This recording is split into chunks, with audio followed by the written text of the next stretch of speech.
Este video es presentado por el Sistema Ciencia Garza Educativa de la Universidad Autónoma del Estado de Hidalgo. Para mayor información, visítanos en www.uaeh.edu.mx. Gracias por aprender.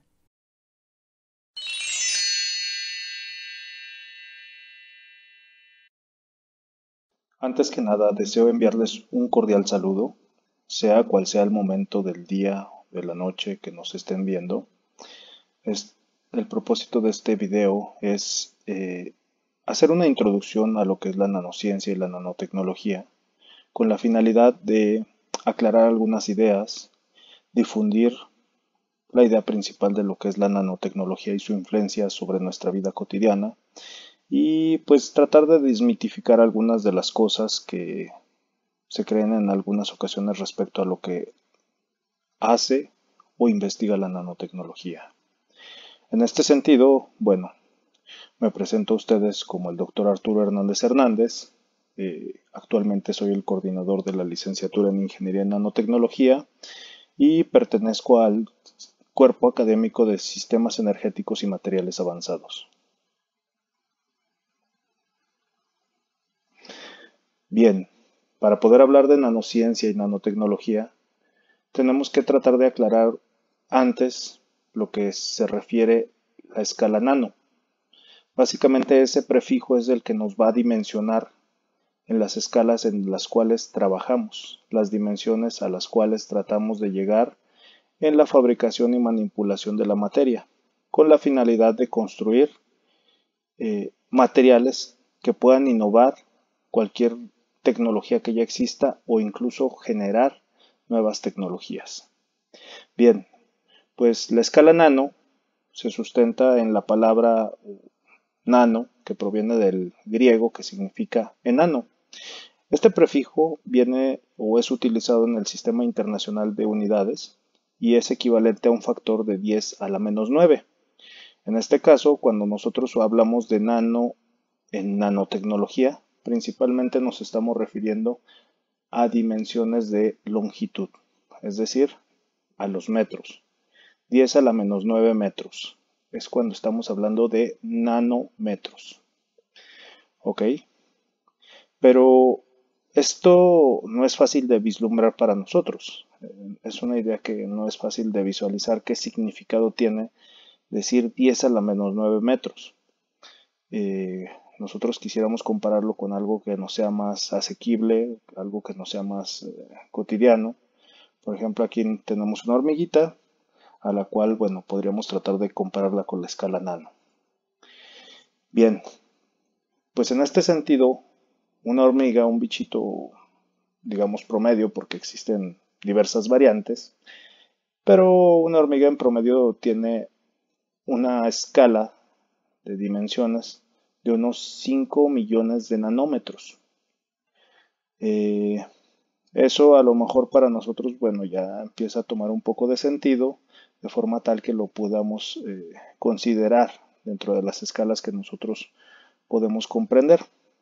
Sin embargo, aún así, para nosotros tal vez puede sonar un poco extraño tratar de vislumbrar o tocar lo que es una escala nano. Y aquí tenemos varios ejemplos, o sea, nos presentan aquí, por ejemplo, la escala del glóbulo rojo, la cual ronda unos 7500 nanómetros, y el ADN, pues unos 2.5 nanómetros. Sin embargo, pues esas cosas para nosotros tal vez no son tan cercanas, tan cotidianas, de forma tal que sería complicado, sería difícil tratar de comprender la escala nano. En este sentido, vamos a utilizar mejor como ejemplo al cabello humano. Un cabello humano tiene una dimensión de unos 100.000 nanómetros. En este sentido, el grosor del cabello humano tiene unos 100.000 nanómetros de grosor. Es decir, cuando nosotros tratamos de hablar de nano, lo que hace la nanotecnología es estar trabajando en escalas de equivalentes o muy aproximadas a lo que sería una 100.000ª parte del grosor del cabello humano. Es decir, usted tome un cabello humano, el grosor del cabello, que básicamente pues es esta distancia, nosotros la partimos en 100.000 partes y una de esas partecitas le estará hablando de un nanómetro. Pero bueno, ¿qué interés podría tener trabajar con esas escalas de materiales que ni siquiera podemos ver, que tal vez es difícil de operar y pues nunca vamos a saber si realmente se están trabajando creando esos dispositivos? Es lo que pensaría una persona pues en la vida cotidiana, una persona normal, ¿no? Bien, pues para poder entender un poco del cómo se fue generando esta idea, cómo se fue gestando y cómo es que hemos logrado llegar a algunos avances en lo que es la nanotecnología, primero valdría la pena pues dar inicio con un poco de historia. En primer lugar, bueno, yo seleccioné algunas de las fechas más importantes en cuanto a avances nanotecnológicos refieren, es decir, no tomé todas las efemérides de la nanotecnología, solo me acoté a algunos de los momentos que desde mi punto de vista son más trascendentes, con la finalidad de no extender demasiado este video para no aburrirlos. En 1936, Erwin Müller en Siemens inventó el microscopio de emisión de campo, que pues esto volvió posible la consecución de imágenes cercanas a la resolución atómica de los materiales. Esto tuvo un gran impacto. ¿En qué sentido? Tuvo impacto en el sentido de que típicamente nosotros estábamos acostumbrados a trabajar con microscopios de tipo óptico, los cuales trabajan con luz que está dentro del rango visible, es decir, nuestros ojos lo pueden ver, y ese rango visible pues anda rondando longitudes de onda que van de los cientos de nanómetros, es decir, la longitud de onda más corta que nosotros podríamos estar viendo más o menos sería por allí del azul, el violeta, más o menos abusando un poco, yo diría unos 300 nanómetros, ¿no? Que ya estaríamos en el ultravioleta. Sin embargo, 300 nanómetros sigue siendo muy grande como para visualizar estructuras como el ADN. ¿Por qué? Porque simplemente la regla que queremos utilizar para poder tomar medidas es muchísimo más grande que el objeto de medición, ¿vale? Entonces, en este sentido, al utilizar o crear una estructura que pudiera obtener micrografías a través de longitudes de onda más pequeñas, es decir, pues utilizando electrones en este sentido, volvió posible ver cosas más pequeñas. Es decir, nos empezamos a aproximar a resolver átomos. Y esto nos permitió vislumbrar que más allá de la estructura que nosotros veíamos en las células, más allá de la estructura que lográbamos ver con un microscopio en lo que era la rugosidad, los efectos de superficie en los materiales, nos permitió ver que existía una estructura más profunda, ¿no? Y pues esto nos empezó a permitir generar nuevas ideas. Es decir, podíamos construir cosas más pequeñas de lo que habíamos visto nosotros con los microscopios ópticos. Y pues eso tuvo un impacto importante que vamos a ver más adelante cuál fue. En 1958, Jack Kilby de Texas Instruments diseña y construye el primer circuito integrado.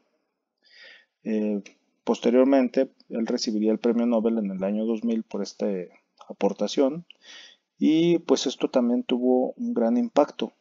¿Por qué? Porque esos circuitos integrados, pues hoy en día seguramente la mayoría de nosotros no podríamos vivir sin ellos. ¿Por qué? Porque han influido fuertemente en lo que pues es nuestra vida cotidiana. Pero más adelante seguiremos hablando de ellos. Fue hasta el año de 1959 cuando el doctor Richard Feynman, Premio Nobel de Física de 1965, el cual era un tipo con una vida bastante interesante, no solo por haber sido Premio Nobel de Física, sino porque participó de pues algunas situaciones históricas importantes, como fue trabajar en el proyecto Manhattan, donde pues se creó la bomba atómica. Se involucró en el estudio de,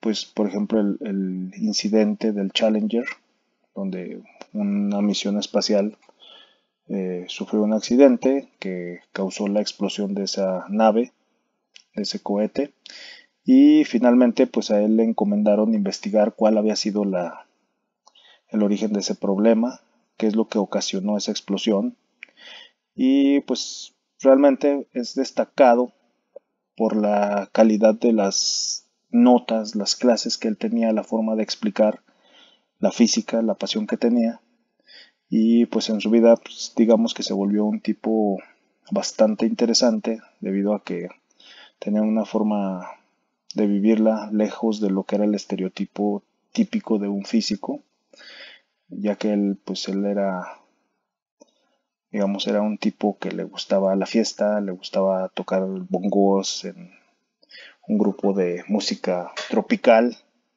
entonces tenía toda una forma de vivir muy diferente, sin embargo era un tipo muy brillante. Y bien, él en una de las conferencias que presentó hablaba de pues de una nueva línea de generación del conocimiento, el futuro de la investigación científica, donde él pues dio a conocer lo que él estaba vislumbrando hacia el futuro y enunciaba que a su modo de ver los principios de la física no se pronuncian en contra de la posibilidad de maniobrar las cosas de forma tal de que podamos mover átomo por átomo. Es decir, en ese momento él lo que empezó a hablar era que era muy probable que nosotros pudiéramos trabajar con los átomos, construyendo cosas que nosotros deseáramos, como si esos átomos fueran simples ladrillos que pudiéramos manipular.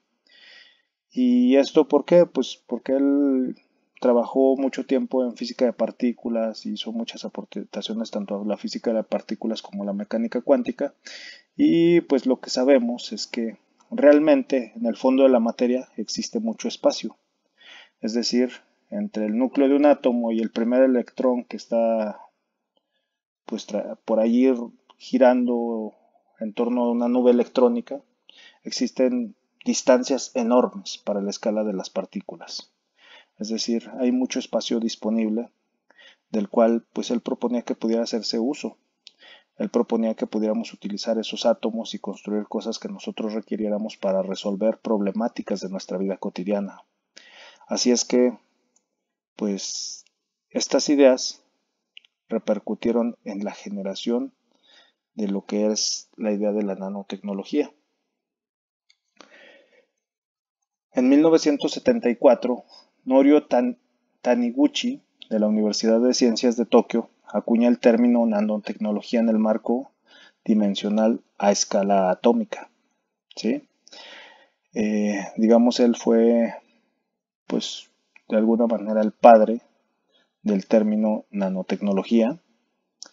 Sin embargo, este término fue popularizado por Eric Dressler, quien se topó por ahí con la conferencia de Feynman, la cual lo cautivó y pues lo involucra, le llena de aspiraciones e ideas para trabajar en el desarrollo del concepto de nanotecnología molecular, el cual, bueno, él empezó a difundir a través de su libro Engines of Creation, The Coming Era of Nanotechnology, donde pues de alguna manera este libro plasmaba algunas ideas que de alguna manera hasta ese momento, algunas de ellas en la actualidad siguen siendo un tanto de ficción. Sin embargo, pues son ideas que se persiguen a través de la nanotecnología y pues digamos que ellos dos fueron los que propusieron este término y finalmente lo acuñaron y lo popularizaron de forma tal que se conservó la idea de lo que era la nanotecnología.